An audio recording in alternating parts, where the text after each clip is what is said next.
Salut, c'est Nico. Aujourd'hui, on va parler de netteté, comment avoir des photos nettes à chaque fois. Tu sais, si tu fais de la photo, qu'il y a le triangle d'exposition. Vitesse, ouverture, ISO. À ton avis, quels paramètres de ce triangle d'exposition on va modifier pour avoir une netteté parfaite sur une photo? Roulement de tambour. C'est la vitesse, bien sûr. Parce que l'ouverture, ça va faire entrer la lumière, mais ça va pas figer un mouvement. Et ISO, ça va rajouter du grain, mais pas figer un mouvement.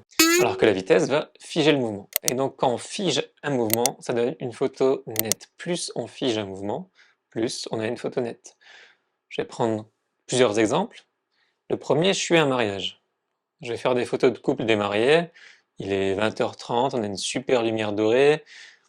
Ils bougent pas, ils sont posés, ils sont immobiles.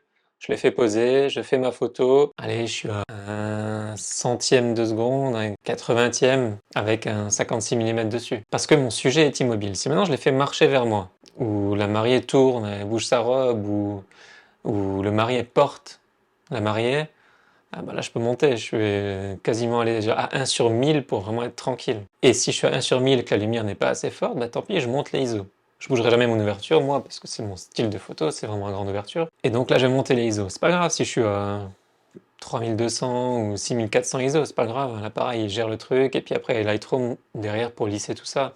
Mais vraiment, je vais monter ma vitesse pour justement qu'il soit net, super net sur les photos. Il y a une règle en photo qui dit que si tu as par exemple un 35 mm sur ton appareil photo, pour que la photo soit nette, tu dois au minimum être à 1/35e de seconde. Fais ça, si quelqu'un bouge en face, t'arriveras jamais. Il sera jamais net. Prenons l'X-T3.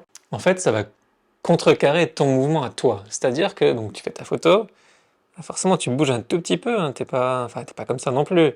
C'est très faible, mais c'est ça qu'on dit donc 1 sur la taille de l'objectif. Donc là c'est un 56 mm.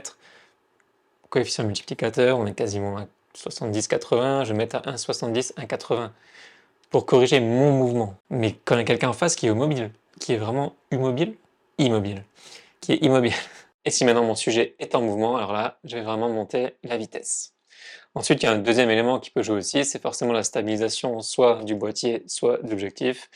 Et de plus en plus, les appareils photo et les objectifs sont stabilisés. Donc du coup, ça va t'aider à gérer ce mini mouvement. Voilà, j'espère que cette vidéo t'a plu. On se retrouve la semaine prochaine pour une nouvelle vidéo. Ciao, ciao!